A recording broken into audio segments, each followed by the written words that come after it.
Hello guys, welcome back to our video series of software engineering. So we continue with system development methodologies. We continue with rapid application development. Rapid application development is a software development life cycle. You know, a software development life cycle which is based on prototyping. So rapid application development uses prototyping, computer-aided software engineering, and joint application development. You know, to develop just how you understand, software very quickly. The fundamental principle of any RAD methodology is to delay producing detailed system design document until after user requirements are clear. The prototype serves as the working description of the needs. Rapid application development involves gaining user acceptance of the interface and developing key system capabilities as quickly as possible. RAD is widely used by consulting firms. It is also used as an in-house methodology by firms such as the Boeing company. So in rapid application development, you don't produce detailed design, you don't produce detailed document. You produce them, incrementally and iteratively. Now you produce prototypes, you produce prototypes that are working, means you put them at the disposition of the end users who use them, and then will come up with feedback. This help in acceptance. They will tell you in their feedback that they're happy or not happy with the user interface, for example. That they are going to share their user experiences with you. So this is very important. So you see how it works here. You see the diagram here. So we have quick. You conduct quick analysis and quick design, not detail, and then you build a prototype.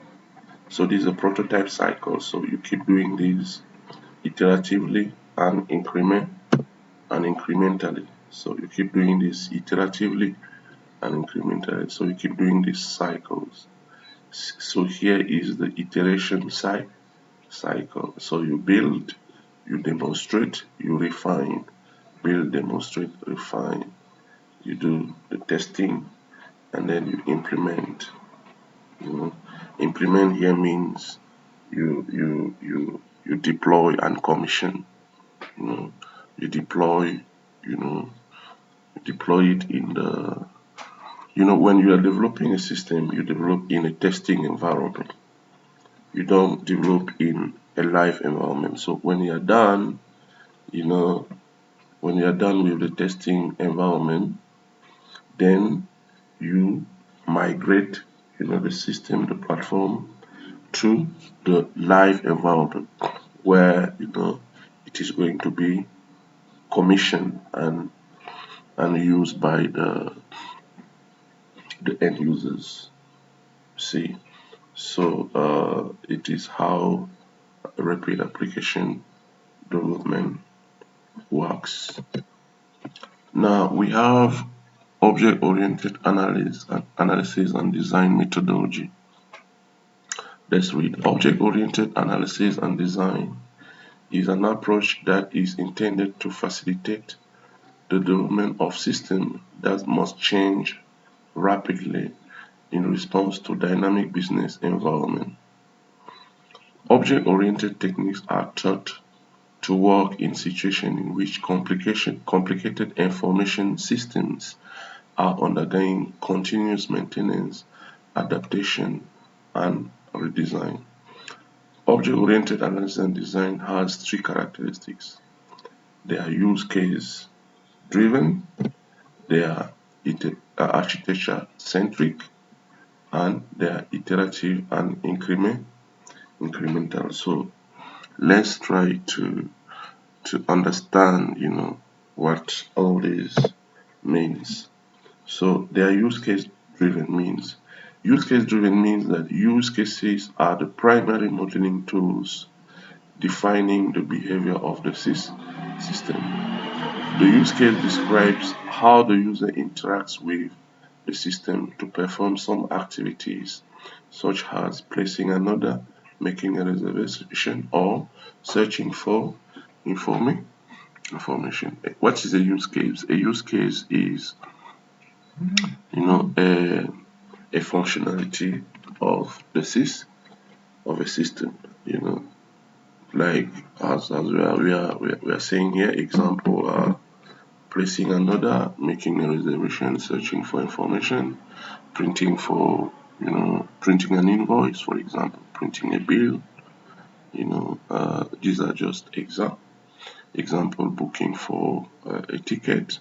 You see, so these are example of use cases. So when you design in object-oriented, the first thing you look at, are the use cases, mean the functionality of the system, and the interaction between the users and the interaction between the user and the system. I think we have an example of use case diagram. So let me look at it. System analysis and design. Yeah. So let me show you. I'm going also to share these this system analysis and design with you. Yeah. So let me show you an example of use cases here. This is an example of use cases. So what you have inside here are use cases. These are use cases. Make appointment, make payment arrangement, make all patient appointment, update patient information, produce schedule information, record availability. These use cases represent what you do with the system.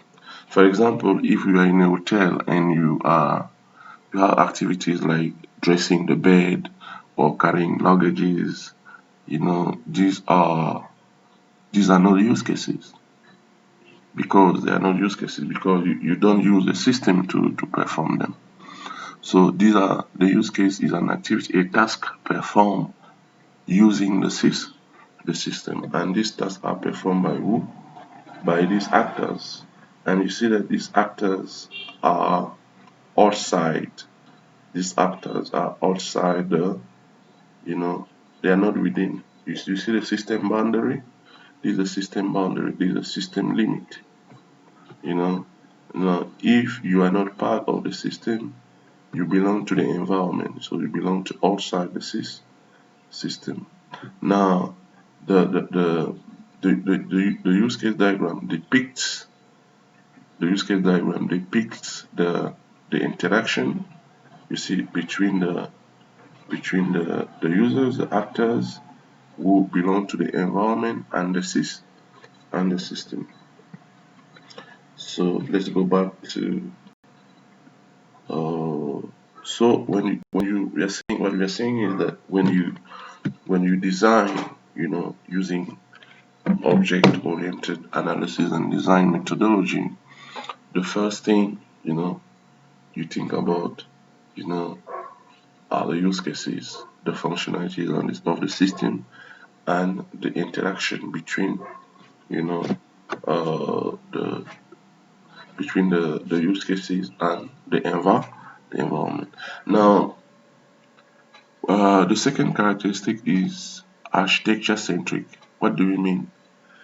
We mean that it is based, on three architectural views. You know, it is based on three architectural views. The functional view, which is also called external view. You know, now which describe the behavior, of the system from the perspective of the user. You see, so the functional or the external view describe the behavior of the system from the perspective of the user. The structural or static view, which describes the system in terms of attributes, method, classes, and their relationship. And then the behavioral or dynamic view, which describe the behavior of the system in terms of messages passed among objects and state changes within an object. So this is very, very important. Now, let's talk about the functional view. This is a functional view. It is described by use cases. Is why we also call it external view. External view. So it describes, the interaction between the external environment and the system. So this functional view, or external view, is depicted by the use case. And when we talk about functional, we talk about functionalities. Functionalities. So a use case diagram depicts functionalities of the system. So depicts these functionalities and the interaction with the environment. So the functional view or the external view, is somehow the view of in terms of use cases. Now, the structural view or the static view, describes the system in terms of the attribute, the method, the classes, and their relationship. So let's see what we got here. Sorry. Let's have, for example, an example. This is an example of class diagram. This is an example of class diagram. Sorry. So we have classes here. Class person, medical history, bill, patient, employee, appointment, nurse, administrative staff, doctor, symptom, illness, treatment. So in the clinic, this is an example of class diagram. So you know that a class has three characteristics. A class has, a state which is described by, the attribute, the data, and then we have the behavior, which is described by the method. The method in this block down here. These are the method, and then an identity. Identity enables to describe, an object in a unique way. It's like, see, it has a primary key, in the database. So when you create an object, you see create an object, the runtime environment, like the Java virtual machine, if you are using Java, is going to use that identity to identify each object in a unique way. Now, the notion of class is different from the notion of object. You see, if we take the class person here, this class person, or let's say patient, if we take the example of the class patient, the class patient, you know, uh, can have different objects.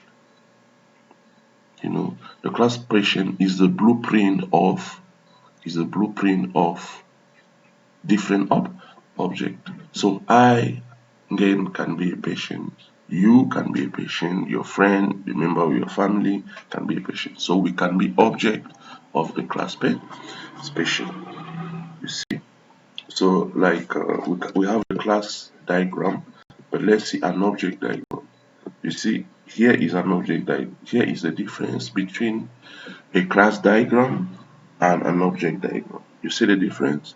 So here we have, the classes. The classes are blueprint, but down here we have object. We have object. You see, we have object because here, we assign values. We say that this is the patient John Doe. You see, this is appointment 1. This is a Dr. Smith. This is symptom 1. You see, so and we assign values to attributes. So these are objects. They are individualized classes. They are instance of classes. So here, for example, when it comes to programming and you want to create the object John Doe, you are going to say patient John Doe equals new patient.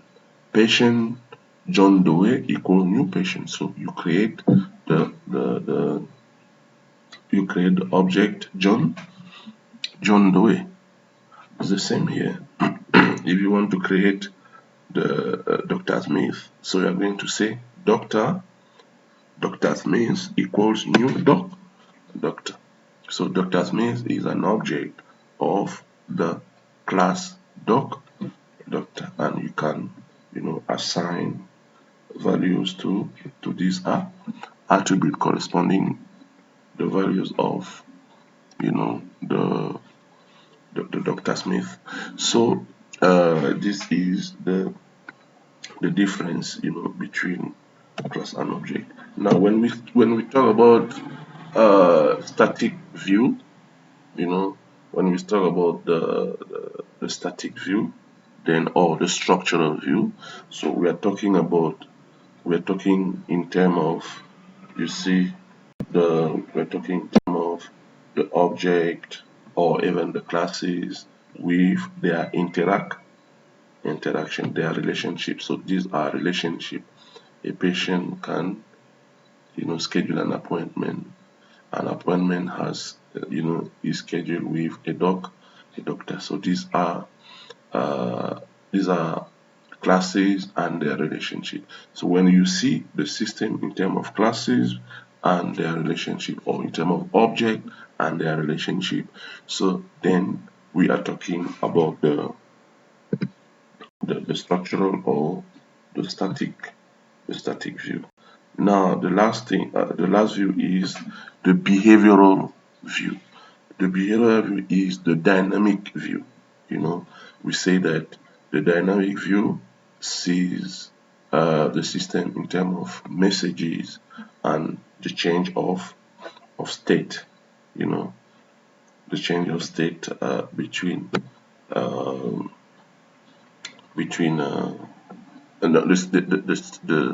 changes of state, within an object.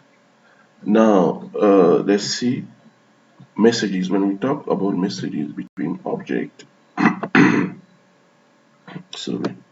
messages between object, we don't have an example here.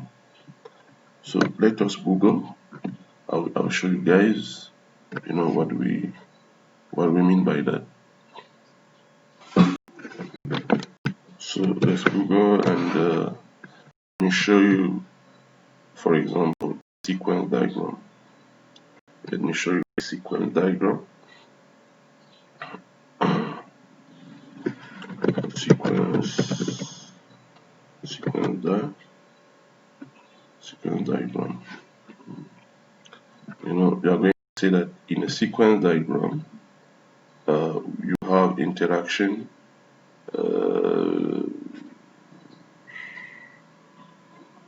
Okay, let's take this one. You see that we have messages, sent between messages sent between object, so we'll have a certain dynamic. So I don't know if you guys can see.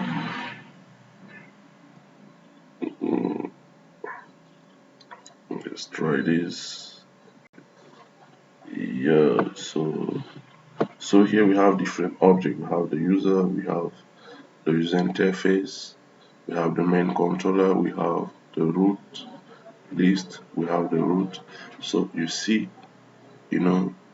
exchanges of messages between the objects. So let me tell you something, you guys. In object-oriented programming, everything is an object. Everything. You see, everything is an object. Is what we call it object oriented. So the user is an object, the interface itself is an object, the controller is an object, the routes, the forms, the button, the text field, the combo box, the tree list, the tree view, the menu, everything, even the project itself is an object. So now you can depict messages between object. So this is what we call messages. Now we also talk of change of state of an object. Change of state of an object. So that is depicted by another diagram called state chart or state transition. State chart diagram. State chart diagram. So the state chart diagram depicts, the change of state of an object. So let's try something like this. So we have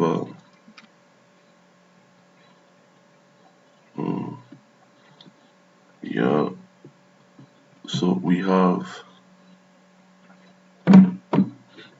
so it's called state chart diagram, but it is also called state chart diagram is also called state transition. So here we have initial state, we have state 1, state 2, and state 3. And here in between we have transition, transition. Transition are triggering, condition. I guess we have an example here. For example, uh, here we can have a state chart diagram. Here we have available, locked or sold. So let's see another example. Let's see an example you guys can easily understand.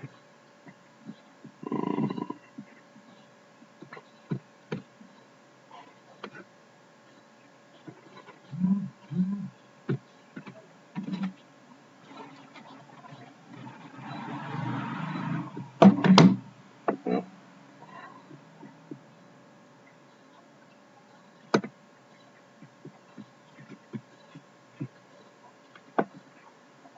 an example you guys can understand. Yeah, for example, you know,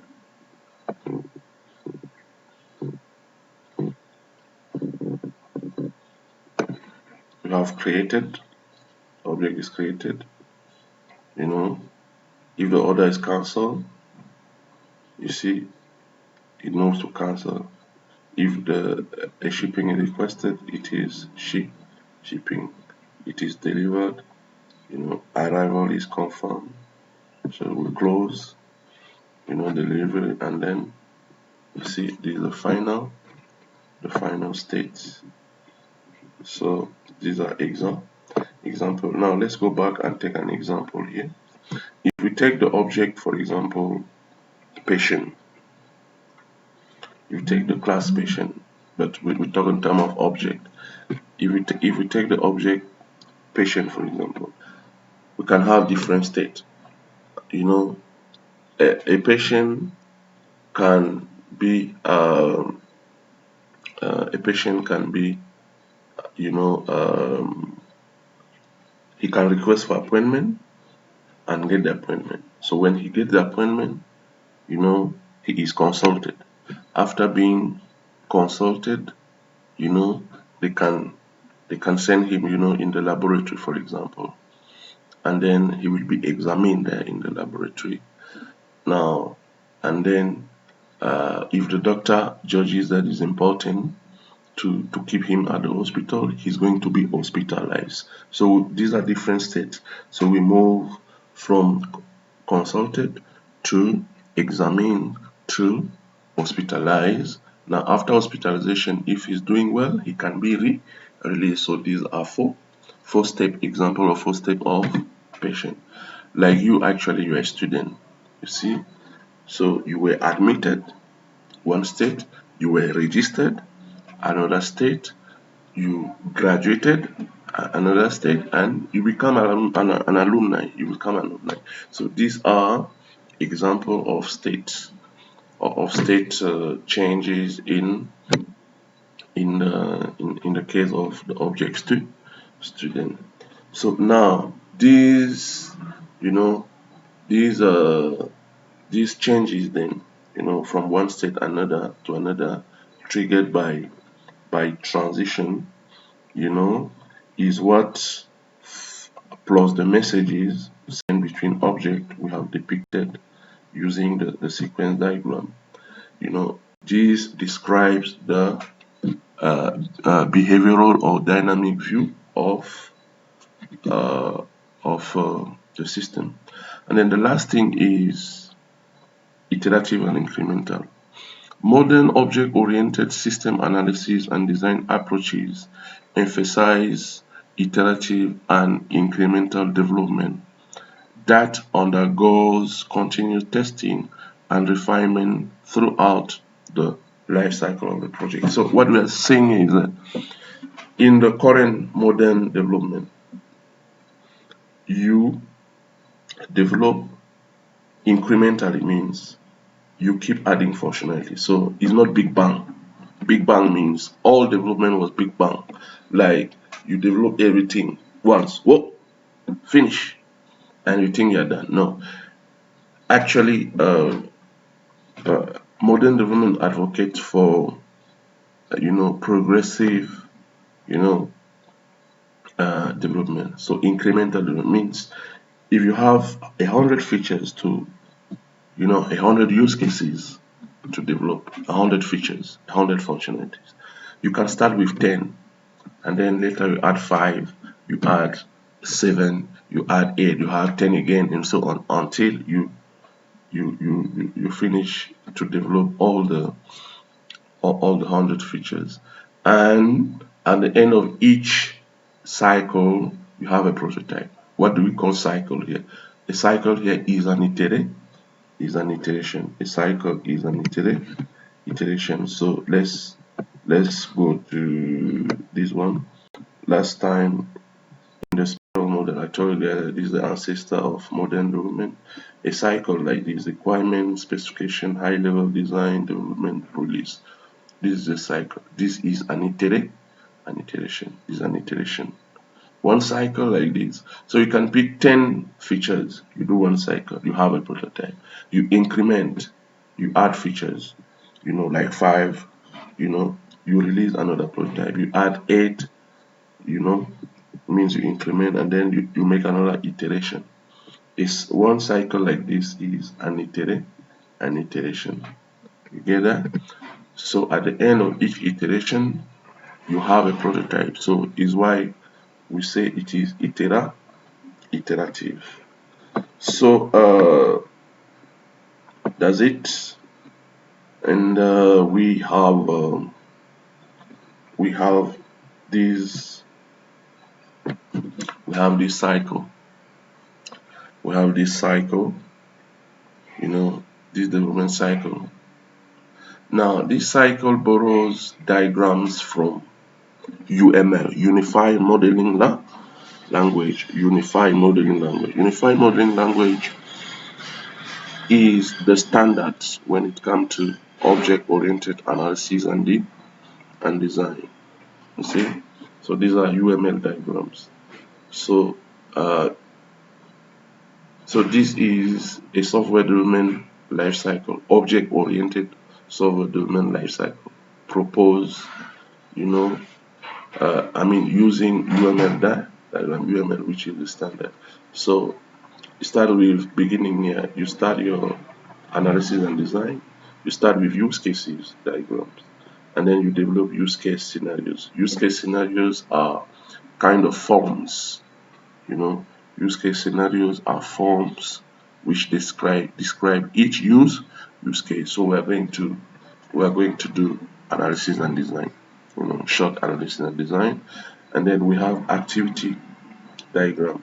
You know, for each use case, you develop an activity diagram, and then from each use case, also using the activity diagram, you develop the sequence diagram, and then you develop the class diagram, and then you develop the state chart diagram. You modify your diagram because this diagram complete each other. For example, when you have designed the state chart diagram, though you have designed the class diagram earlier, this information you get here, you know, in the changes of state can help you complete, you know, additional behaviors here, you know, in terms of method or operation. We say a method or an operation, so you can complete it. You get that? So then you modify your diagram, so you have, you know, a better diagram now, and then you move to develop and document the system. And this is done iteratively and incremental. So you keep repeating this process. So this is the life cycle proposed for object oriented. So guys, thank you. So this marks the end of this video. So from the next video, we are going to talk, you know, about system integration. We're going to talk about model-driven architecture, software, system-oriented architecture. We're going to talk about MVC and so on. So I hope you guys have enjoyed the video. So I would like to thank you once again for watching. See you in the next video.